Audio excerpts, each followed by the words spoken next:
Diciembre de 1997, en un cuarto cerrado, lejos de los reflectores, y mucho antes de que México creyera estar entrando a una nueva era democrática, dos mujeres observaban cómo el fuego se tragaba fotografías atravesadas por una tarántula viva. No estaban planeando una campaña ni discutiendo una política pública. Según las versiones más inquietantes que durante años persiguieron a Marta Sahagún, ahí estaban haciendo otra cosa, no una primera dama, no una compañera de gobierno, sino un poder paralelo, un poder que no quería estar cerca del presidente, quería meterse dentro de su voluntad. Hoy esa mujer vive lejos del centro del escenario, refugiada en la calma aparente del rancho San Cristóbal, como si el tiempo hubiera limpiado lo que dejó detrás. Pero esta no es la historia de cómo terminó envejeciendo junto a Vicente Fox. Esta es la historia de cómo llegó hasta ahí, como una mujer nacida el 10 de abril de 1953 en Zamora, Michoacán, pasó de vender queso y administrar una farmacia a convertirse en la figura más temida del sexenio que prometía acabar con 71 años de viejo régimen. Como, según investigaciones periodísticas, convirtió Los Pinos en una zona de influencia personal. Como alrededor de sus hijos creció una red de privilegios, contratos y escándalos que salpicó a Pemex, a Oceanografía y a la propia idea del cambio democrático. Y como una familia marcada por el abandono terminó buscando en el dinero público, en el blindaje político y en el apellido presidencial la cura para heridas mucho más antiguas. Hoy vas a descubrir 4 cosas. Primero, de dónde salió realmente la obsesión de Marta Sahagún por mandar, controlar y no volver jamás a la sombra. Segundo, ¿qué se decía en voz baja sobre limpias, santería, toloache y una extraña dependencia que empezó a rodear a Vicente Fox? Tercero, cómo Manuel, Jorge y Fernando Briviesca pasaron de hijos heridos a protagonistas de una de las historias más turbias del poder en México. Y cuarto, ¿por qué periodistas, expedientes y denuncias terminaron dibujando el retrato de una dinastía que confundió el Estado con herencia familiar? Pero para entender el escándalo, primero hay que volver al origen, porque esta historia no comenzó en la presidencia, comenzó en una mujer que juró no volver a ser nadie. Antes de que Marta Sahagún aprendiera a caminar por los pasillos del poder, como si siempre le hubieran pertenecido. Antes de los pinos, antes de los micrófonos, antes de la imagen cuidadosamente pulida de mujer providencial que hablaba de caridad, de familia y de cambio, hubo otra vida, una mucho más pequeña, mucho más áspera, mucho más parecida a una jaula que a un destino. Y ahí, precisamente ahí, fue donde empezó todo. 10 de abril de 1953. Zamora, Michoacán. México todavía era un país donde el apellido correcto abría puertas y el apellido equivocado te condenaba a mirar desde afuera. En ese mundo nació Martha Sahagún. No nació entre lujos, no nació entre apellidos de abolengo, no nació en el corazón del poder. Nació en una normalidad gris, en una clase media modesta. En un entorno donde la vida parecía ya escrita de antemano, crecer, casarse, obedecer, resignarse. Para muchas mujeres de su generación, ese era el libreto completo. Pero Marta nunca pareció dispuesta a aceptar un papel decorativo. Trabajó vendiendo queso, después administró una farmacia. Oficios pequeños, rutinas pequeñas, horizontes pequeños. Y quizá para cualquier otra mujer aquello habría sido suficiente, un empleo estable, un hombre respetable, una vida sin sobresaltos. Pero hay personas que no soportan la idea de pasar por el mundo sin dejar huella, sin mandar, sin torcer la realidad a su favor.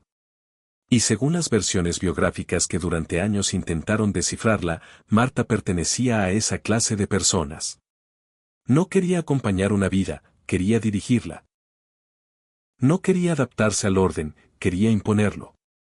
En 1971 se casó con Manuel Briviesca Godoy, un médico veterinario. Sobre el papel, aquello parecía el comienzo de una vida convencional, matrimonio, hogar, hijos, estabilidad. En la práctica, terminó siendo una historia marcada por el desgaste, la fricción y una incompatibilidad cada vez más visible. El hogar no fue refugio, fue encierro. Las descripciones de aquella etapa repiten la misma sensación. Discusiones, asperezas, resentimientos, una mujer que se sentía atrapada en un papel que le quedaba demasiado estrecho y un matrimonio que, lejos de darle identidad, la hacía sentirse todavía más invisible. Y eso importa más de lo que parece, porque las personas no siempre llegan al poder por vocación. A veces llegan por hambre. Hambre de reconocimiento, hambre de control, hambre de no volver a sentirse humilladas por una vida que consideran inferior a lo que creen merecer. En Marta, esa hambre fue creciendo como una fiebre mientras el matrimonio se desgastaba y la vida doméstica la asfixiaba. También fue creciendo una convicción íntima, silenciosa, feroz. Ella no había nacido para quedarse detrás de nadie. Por eso la política no fue solo una oportunidad, fue una salida, una puerta, un antídoto contra la irrelevancia. Su ingreso al PAN y su acercamiento al mundo político no deben leerse como un simple cambio de actividad, sino como el momento en que una ambición vieja por fin encontró vehículo. Marta no quería volver a ser la mujer del pueblo, la esposa resignada, la administradora de una farmacia, la figura secundaria de una historia escrita por otros. Quería un lugar del que nadie pudiera desplazarla. Quería peso, quería influencia, quería mandar. Y entonces apareció Vicente Fox. No todavía como presidente, no todavía como símbolo de una transición histórica, sino como algo quizá más importante para ella, una escalera, una posibilidad real de salir para siempre de la sombra, pero también una amenaza. Porque si algo entendió muy pronto fue que el poder prestado nunca es seguro. Depende del afecto, del deseo, de la conveniencia, del cálculo. Y una mujer que había pasado media vida huyendo de la insignificancia no podía permitirse volver a caer ahí.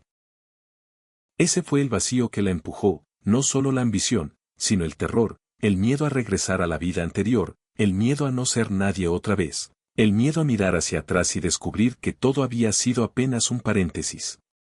Y cuando el poder deja de ser una meta y se convierte en una necesidad emocional, ya no basta con tocar la puerta.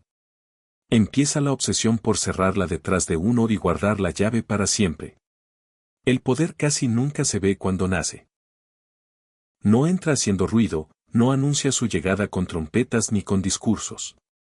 Entra en silencio, se sienta a la mesa, observa, aprende los miedos del otro, y luego, cuando encuentra la grieta exacta, empieza a trabajar desde ahí. En el caso de Marta Sahagún, la grieta no fue una elección, ni una ley, ni una votación en el Congreso. Fue algo mucho más íntimo y más perturbador. Fue la necesidad de asegurarse de que Vicente Fox no pudiera apartarse de su lado. Ni emocional ni políticamente, justo cuando el poder empezaba a acercarse de verdad. Durante años, en los pasillos de la política mexicana circularon versiones que parecían demasiado oscuras para ser ciertas y demasiado persistentes para ser ignoradas. No hablaban solo de ambición, hablaban de limpias, de rituales, de santería, de brujería, de consultores espirituales entrando y saliendo del entorno de Marta, como si no se tratara de una residencia presidencial, sino de un santuario privado donde se mezclaban el miedo, el deseo de control y la obsesión por no perder nunca lo conquistado.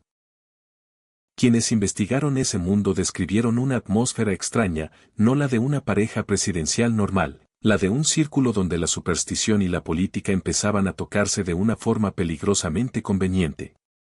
Una de las versiones más explosivas sostenía que todo había comenzado mucho antes de Los Pinos, cuando Marta todavía necesitaba asegurar su lugar junto a Fox y alejar a cualquiera que pudiera disputarle ese sitio. Ahí aparece aquella escena que parecía salida de una pesadilla. Diciembre de 1997, un cuarto cerrado, humo espeso. Fotografías de enemigos personales y rivales ardiendo bajo una llama improvisada. Sobre algunas de esas imágenes, una tarántula viva clavada como parte del ritual. Los nombres que flotaban alrededor de esa historia no eran menores. Lilian de la Concha, la exesposa de Fox, y operadores cercanos a su círculo aparecían como figuras a neutralizar. No era una campaña. Era, según esos relatos, una guerra de posesión. Y cuando el poder finalmente llegó, no desaparecieron las sombras. Al contrario, se institucionalizaron. Los testimonios y libros que durante años siguieron la pista de Marta hablaron de asesores espirituales, tarotistas, santeros y operadores de ritos entrando al mundo del poder con una naturalidad escalofriante. Se mencionó a Gina Morris como una figura de influencia constante. Se habló de un supuesto santero cubano que se movía bajo una identidad religiosa prestada. Se dijo incluso que algunas de esas consultas no ocurrían en casas discretas ni lejos del radar, sino dentro del entorno presidencial, como si la presidencia del país hubiera abierto una puerta secreta a una liturgia paralela que nadie votó, pero todos terminaron padeciendo. La versión más perturbadora de todas fue también la más simbólica, la de un control que ya no se conformaba con consejos, rezos o amuletos, la de una supuesta mezcla preparada con elementos corporales de Marta y Toloache, una planta asociada desde hace siglos con prácticas de sometimiento y alteración mental. Según esas versiones, esa sustancia habría sido administrada en bebidas de Fox bajo el nombre inofensivo de vitaminas. Piensa un momento en la monstruosidad de esa imagen. Un presidente que le prometía al país democracia, cambio y transparencia, mientras a su alrededor crecía la sospecha de que su voluntad estaba siendo cercada por algo que no podía verse en los discursos, pero sí en los gestos, en su mirada, en su docilidad, en esa sensación cada vez más repetida de que Marta no acompañaba al poder. Lo ejercía. Muchos observaron que Fox comenzó a verse distinto, más apagado, más dependiente, más dispuesto a ceder espacios que ningún presidente cede si conserva intacto el centro de mando. Y cuanto más crecía la figura de Marta, más se ensanchaba la idea de que allí no había solo una esposa influyente, había una presencia dominante, una mujer temida. Una voluntad que se imponía no por cargo formal, sino por cercanía, presión y un misterio que nadie conseguía disipar del todo. Hasta se habló de viajes discretos, de intermediarias poderosas, de una escalada en esos rituales cuando la presidencia ya no era un sueño, sino una realidad que debía blindarse a cualquier costo. Y ese es el punto más importante, porque todo este universo de versiones, testimonios y sospechas no importó tanto por su exotismo, sino por su función. La función era una sola. Asegurar obediencia, cerrar el paso a rivales, convertir el afecto en dependencia y la cercanía al presidente en un territorio sellado.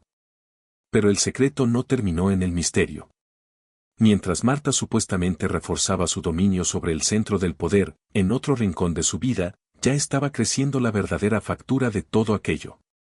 Una factura con apellido, con heridas viejas y con hijos que llevaban años aprendiendo que en esa casa el amor nunca llegaba limpio. Los hijos de una familia poderosa no siempre nacen dentro del poder. A veces nacen mucho antes, en el hueco, en la grieta, en esa zona silenciosa donde una madre ya está pensando en escapar mientras los niños todavía creen que el hogar es para siempre.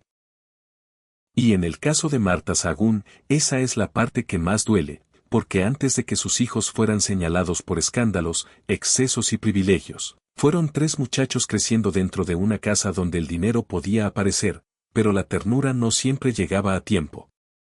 Manuel, Jorge y Fernando Briviesca. No crecieron en un cuento de disciplina, cariño y límites claros. Crecieron en medio de un matrimonio desgastado, de discusiones que se iban acumulando como humedad en las paredes, de una madre que miraba cada vez menos hacia adentro de su casa y cada vez más hacia el horizonte de una vida distinta.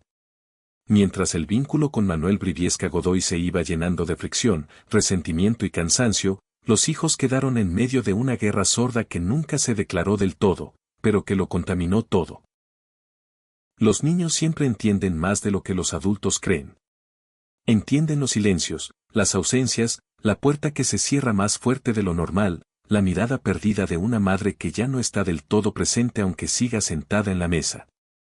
Y eso fue exactamente lo que empezó a pasar. Marta no quería esa vida, no quería el encierro, no quería el papel doméstico, no quería resignarse a una existencia pequeña en la que el destino terminara en la cocina, en el barrio, en una rutina sin gloria. El problema es que cuando una persona convierte su fuga en una obsesión, casi siempre alguien paga la cuenta. En esta historia, la pagaron sus hijos. Con el tiempo, la compensación fue el dinero, el permiso, la concesión constante. Lo que no se daba en conversación se daba en cosas. Lo que no se construía con cercanía se cubría con facilidades. Y esa es una forma muy elegante de abandono, más limpia por fuera, más difícil de detectar, pero igual de destructiva. Porque un hijo puede crecer rodeado de comodidades y aún así sentirse solo. Puede tener apellido, escuela, ropa, oportunidades, y aún así vivir con la sensación de que nadie lo ve realmente. Según los relatos que persiguieron durante años a la familia Briviesca, eso fue exactamente lo que ocurrió. No hubo una estructura emocional firme, no hubo contención, no hubo un centro. El caso de Jorge fue el más doloroso. Porque era, según quienes conocieron de cerca aquella casa, el más sensible, el más frágil, el que más necesitaba afecto, y también el que más sintió como el mundo se iba partiendo en dos. Mientras Marta se acercaba a Vicente Fox y comenzaba a construir la vida que creía merecer, Jorge se fue quedando atrás con una carga que no le correspondía. Entre 1999, 2001. Mientras ella recorría actos, campañas, compromisos y encuentros políticos que la empujaban hacia la antesala de los pinos, él se quedó cuidando a su abuela agonizante. Imagínate esa escena, un país entero hablando del cambio, de la transición, del futuro, y en una habitación en penumbra, un hijo alimentando con cucharadas lentas a la mujer que se apaga. Mientras su madre se aleja cada vez más hacia otra vida. Eso marca de una manera que no se borra con ningún apellido ilustre ni con ninguna fotografía junto al poder. Manuel, el mayor, tomó otro camino, uno más brutal, más parecido a la rabia que al dolor visible. Las versiones que circularon sobre él hablaron de alcohol desde muy joven, de una personalidad áspera, de una agresividad cada vez menos contenida. Jorge, en cambio, se hundió por otro lado, drogas, dependencia, ingresos a rehabilitación. El nombre de Oceánica flotó durante años alrededor de esa historia como una prueba de que la herida ya no era solo moral, sino física, química, irreversible por momentos. Y lo más trágico es que, para entonces, la lección ya estaba aprendida. En esa familia, el afecto era inestable, pero el privilegio podía abrir puertas. La disciplina faltaba, pero el acceso llegaba. El esfuerzo podía ser mediocre, pero el apellido pesaba. Los tres hijos crecieron con la idea de que la cercanía al poder corregía lo que la vida les había negado por dentro. No terminaron de construirse como hombres contenidos, sino como herederos emocionales de un vacío que después intentaron llenar con excesos, dinero y sensación de impunidad. Ahí está el corazón roto de esta parte de la historia. Antes de convertirse en símbolos del abuso, fueron hijos desplazados por la ambición de una madre que confundió ascenso con redención. Y cuando una familia aprende demasiado pronto que el amor no alcanza, empieza a buscar sustitutos. Algunos encuentran refugio en el silencio, otros en las adicciones, y otros, cuando el poder finalmente llega a la puerta de su casa, creen haber encontrado en el dinero público la venganza perfecta contra todo lo que les faltó de niños. Cuando el poder deja de servir a un país y empieza a servir a una familia, la corrupción cambia de forma. Ya no se esconde, ya no pide permiso, ya no actúa con miedo. Se sienta en la oficina correcta, levanta el teléfono correcto y habla con la tranquilidad de quien sabe que nadie se atreverá a decir que no. Eso fue lo que empezó a ocurrir alrededor de Marta Sahagún cuando Los Pinos dejó de ser la casa del presidente y comenzó a parecer, para demasiados testigos, la sala de operaciones de un apellido que se sentía por encima del resto del país. Los Briviesca no llegaron al escándalo por accidente. Llegaron porque aprendieron muy pronto que en México el poder no siempre necesitaba uniforme ni cargo oficial. A veces bastaba con tener acceso. A veces bastaba con ser hijos de la mujer correcta. Mientras Vicente Fox hablaba de cambio, de transición democrática y de un nuevo país, en la trastienda del sexenio empezó a crecer otra narrativa mucho más sucia. La de una familia que, según denuncias, investigaciones legislativas y reportajes de la época, convirtió la cercanía presidencial en una maquinaria de favores, contratos y presión institucional. El corazón de ese saqueo tuvo nombre propio: Oceanografía, Pemex, Amado Yáñez, Raúl Muñoz León. Nombres que durante años se repitieron como piezas de un mismo mecanismo. La acusación de fondo era devastadora. que los hijos de Marta, actuando desde la sombra pero con el blindaje del poder, presionaban para mover contratos, desplazar competidores y abrirle paso a negocios multimillonarios. No estamos hablando de rumores pequeños ni de favores de oficina. Estamos hablando de una estructura que fue señalada por haber obtenido beneficios indebidos por miles de millones de pesos. La cifra que más golpeó la memoria pública fue brutal, 6.000 millones. 6.000 millones de pesos flotando sobre el nombre de una familia que había llegado al poder prometiendo limpieza moral. Y si Pemex mostraba el tamaño del negocio, el caso IPAP revelaba el método. No se trataba solo de influir, se trataba de aprender a devorar lo público con lenguaje técnico, con empresas pantalla, con prestanombres, con operaciones tan frías que parecían diseñadas para que el robo sonara administrativo. Propiedades del Estado adquiridas por debajo de su valor real, terrenos y activos comprados en condiciones que, para muchos investigadores, no eran una oportunidad de mercado, sino una demostración de cómo el poder podía torcer incluso las subastas. Santa Catarina, El Calvario. Nombres de propiedades que en el papel parecían expedientes y en la realidad eran heridas abiertas en el patrimonio nacional. Pero quizá lo más obsceno de todo no ocurrió en los contratos petroleros ni en las maniobras inmobiliarias. Ocurrió en el terreno de la caridad, porque mientras el país veía a Marta Sahagún envuelta en discursos sobre ayuda social, sensibilidad y compromiso con los más vulnerables, la sombra de Vamos México empezó a llenarse de preguntas. Preguntas sobre el destino del dinero, sobre los gastos operativos, sobre la distancia escandalosa entre los millones que entraban y la proporción realmente destinada a los pobres. Ahí fue donde la máscara empezó a resquebrajarse con más fuerza, porque una cosa es enriquecerse desde el poder, otra muy distinta es hacerlo mientras se invoca la compasión como escudo. Y entonces apareció la frase que lo resume todo, la frase que no sonó a defensa, sonó a confesión moral, de algo tenemos que vivir. Eso dijo Manuel Briviesca cuando las acusaciones ya no podían contenerse con silencios elegantes, de algo tenemos que vivir. No hay mejor radiografía de una dinastía deformada por el privilegio. No hay mejor resumen de lo que ocurre cuando alguien crece creyendo que el Estado también es herencia familiar.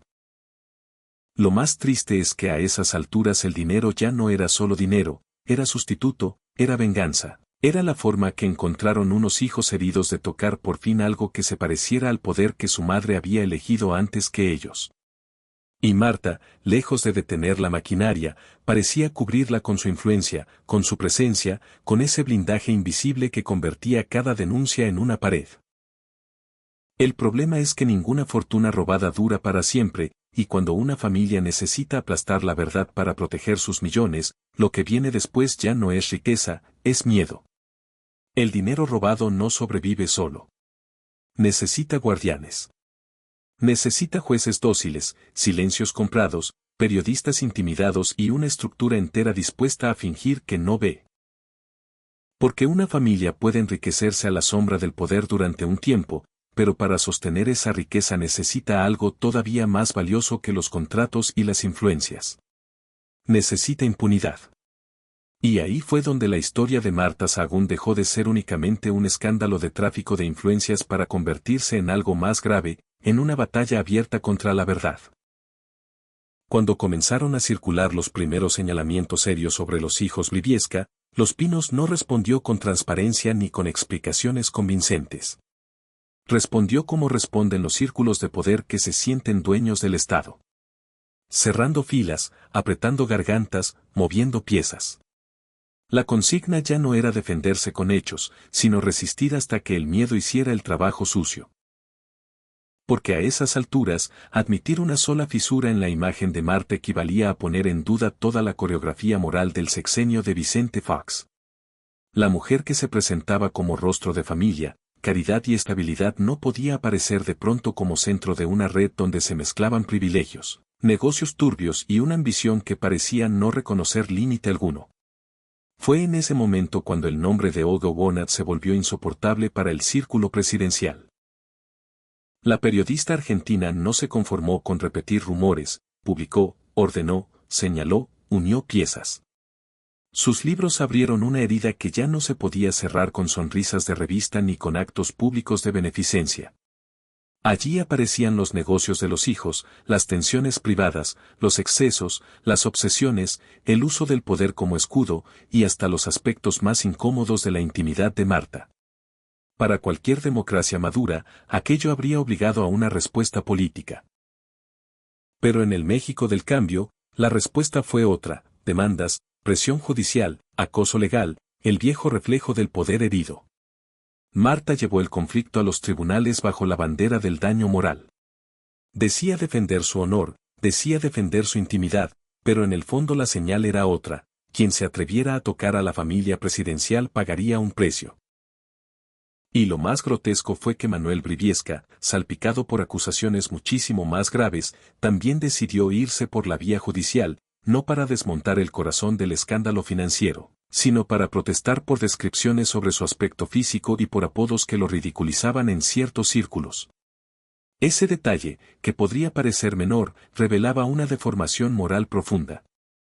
El problema no era la corrupción, parecía decir esa reacción. El problema era que alguien la contara sin respeto. Pero la red de impunidad no se limitó a castigar periodistas. También empezó a expulsar a quienes, dentro del propio gobierno, se resistían a participar del teatro. Y ahí aparece una figura clave: Alfonso Durazo. Su renuncia no fue una salida discreta ni una diferencia burocrática más. Fue una advertencia, un grito por escrito, un documento que dejó al descubierto algo que muchos sospechaban y pocos se atrevían a formular con claridad. Que Marta Sahagún no se conformaba con ser una figura decorativa del poder. Quería influir, decidir, proyectarse, preparar el terreno para ir más lejos. Durazo habló de tentaciones dinásticas y no usó esa expresión por casualidad. La usó porque lo que estaba viendo ya no se parecía a una primera dama activa, se parecía a una familia evaluando cuánto más podía absorber del aparato del Estado. Las voces críticas siguieron acumulándose. Analistas, exfuncionarios, observadores que comenzaron a describir a Marta como símbolo de la corrupción moral del sexenio, no solo por los contratos o por los hijos, también por algo más hondo, porque la alternancia que prometía limpiar la vida pública estaba reproduciendo con otro rostro los mismos vicios de siempre: favoritismo, opacidad, castigo a la prensa incómoda, protección a los cercanos, manipulación de instituciones. El país había votado por una ruptura histórica y terminó contemplando desde la pantalla cómo una nueva élite aprendía demasiado rápido los métodos de la vieja. Y como ocurre en casi todas las historias de impunidad, llegó el momento en que el blindaje dejó de ser defensa y se convirtió en confesión. Porque cuando un poder necesita demandas, presiones, expulsiones y silencios para sostener su versión, lo que está diciendo sin querer es que la verdad le resulta insoportable. Marta todavía conservaba influencia. Los hijos todavía se movían con arrogancia. Fox todavía intentaba preservar la ilusión de control. Pero la podredumbre ya no estaba escondida en los sótanos. Había subido hasta la superficie. Y cuando la verdad empieza a abrirse paso, aún rodeada de amenazas, el final ya no tarda en cruzar la frontera. El poder tiene una costumbre peligrosa.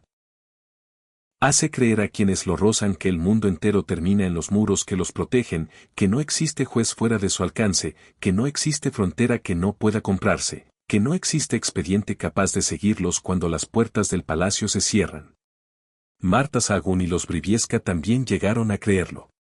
Durante años vivieron como si el apellido correcto bastara para borrar contratos, denuncias, auditorías, periodistas incómodos y hasta el desprecio público. Pero el problema con las dinastías construidas sobre favores es que un día pierden el edificio que las sostenía. Y cuando eso ocurre, todo lo que parecía blindaje empieza a parecer pánico. 30 de noviembre de 2006. Vicente Fox y Marta Sahagún abandonaron Los Pinos. El gesto, visto desde lejos, parecía el final natural de un sexenio. Un presidente se iba, otro llegaría. Así funciona la democracia sobre el papel. Pero por debajo de esa ceremonia republicana quedaba un país distinto al que habían prometido. El cambio había terminado oliendo a privilegio. A negocios de familia, a pactos de silencio. Y los hijos de Marta, acostumbrados a moverse por el mundo como si la cercanía con el poder fuera una forma de inmunidad perpetua, empezaron a descubrir algo que nunca habían aprendido en México. Afuera del círculo materno, el apellido ya no pesaba igual. Durante un tiempo todavía intentaron sostener la ficción. Tejas, propiedades, vida cómoda, movimientos discretos, dinero suficiente para seguir fingiendo que nada se había roto del todo. Pero la impunidad local no siempre sirve frente a otro sistema, y ahí fue donde Manuel Briviesca sintió por primera vez que la protección de los pinos no cruzaba intacta la frontera. Las investigaciones que durante años parecían diluirse en el ruido político empezaron a tomar forma en expedientes más fríos. Más duros, más difíciles de doblar con una llamada telefónica. Ya no era el rumor de una columna, ya no era la denuncia de un opositor, era el lenguaje seco de la justicia. En diciembre de 2008 llegó el golpe que más daño le hizo al mito familiar, una orden de captura en Estados Unidos. Fraude electrónico, conspiración, complicidad, encubrimiento. Palabras que de pronto sonaban como una traducción brutal de todo aquello que en México se había intentado maquillar durante años. Manuel, que tantas veces había vivido dentro de la arrogancia de quien se siente intocable, respondió como responden casi siempre los herederos del privilegio cuando el mundo real finalmente los alcanza, negando, diciendo que la firma no era suya, afirmando que todo era un error. Como si la costumbre de evadir consecuencias pudiera seguir funcionando para siempre. Pero algo ya se había quebrado.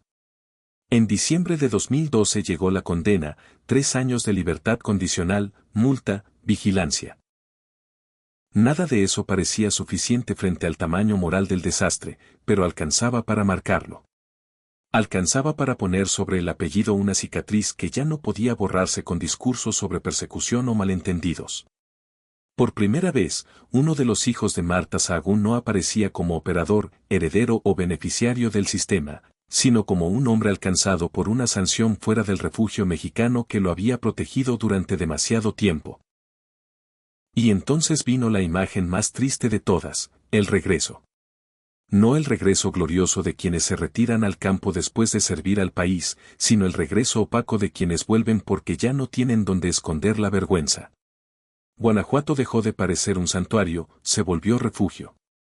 Los Briviesca, que un día caminaron con la insolencia de príncipes del sexenio del cambio, comenzaron a cargar otra cosa.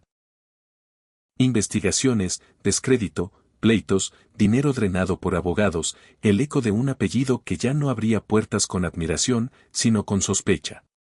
Eso fue lo que quedó cuando el hechizo del poder se rompió. No una dinastía victoriosa, no una familia perseguida injustamente. Quedó algo mucho más devastador, una madre que quiso asegurar el futuro de los suyos desde la cumbre del Estado y terminó viendo cómo ese mismo apellido se convertía en expediente, en fuga y en mancha. Porque el poder puede fabricar silencio durante años. Lo que no puede fabricar para siempre es olvido. Hoy Marta Sahagún ya no camina por los pasillos de Los Pinos ni entra a salones oficiales rodeada de cámaras, funcionarios y esa atmósfera de obediencia que durante años hizo creer que su poder era intocable.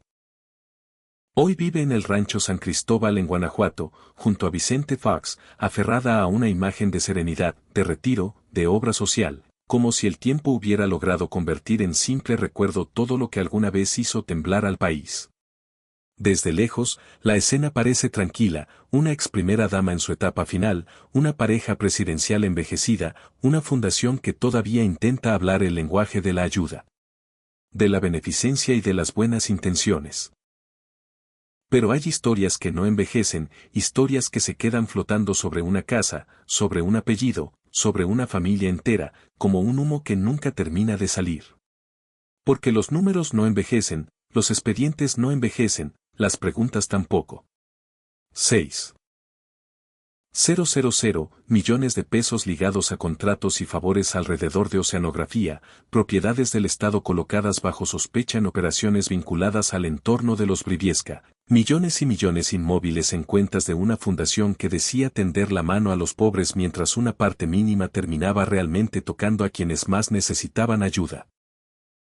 Y en medio de todo eso, un apellido que alguna vez fue presentado como símbolo del cambio democrático terminó convertido, para demasiados mexicanos, en una palabra asociada al privilegio, al blindaje y al abuso. Pero ni siquiera esa es la parte más devastadora. Lo más devastador no está en las cifras, aunque las cifras sean obscenas. No está en los contratos, aunque los contratos apesten. No está siquiera en las acusaciones, en los libros, en las auditorías o en los expedientes que siguieron a sus hijos durante años. Está en otra parte.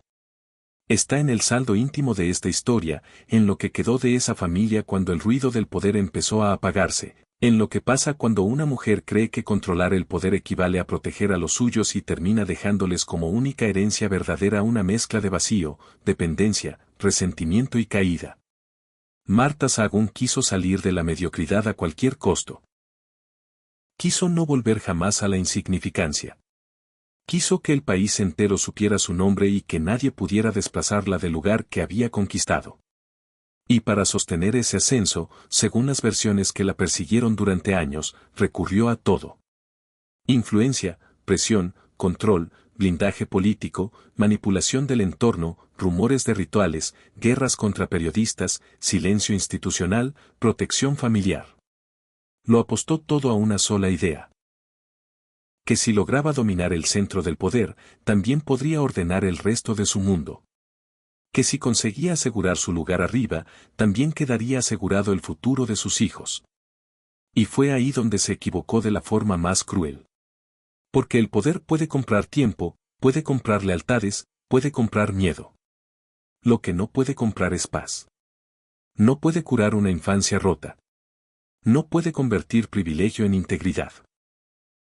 No puede transformar una familia herida en una familia sana solo porque la rodee de dinero, de influencias y de puertas abiertas.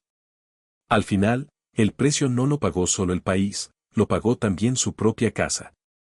Ese es el verdadero legado de esta historia. No el brillo de una primera dama, no la fotografía al lado del presidente, no los discursos, no la fundación, no el rancho. El verdadero legado fue una herencia envenenada, una familia que tocó la cima y terminó marcada por la sospecha, por el descrédito y por una pregunta que todavía incomoda a México. ¿Qué ocurre cuando una mujer no quiere acompañar al poder, sino poseerlo? ¿Y cuántas vidas puede arrastrar consigo cuando finalmente descubre que ni siquiera eso basta? Gracias por quedarte hasta aquí y escuchar esta historia tras el telón. No olvides darle like, activar la campanita y suscribirte. También deja un comentario y comparte esta historia si crees que necesita ser escuchada. Hasta la próxima.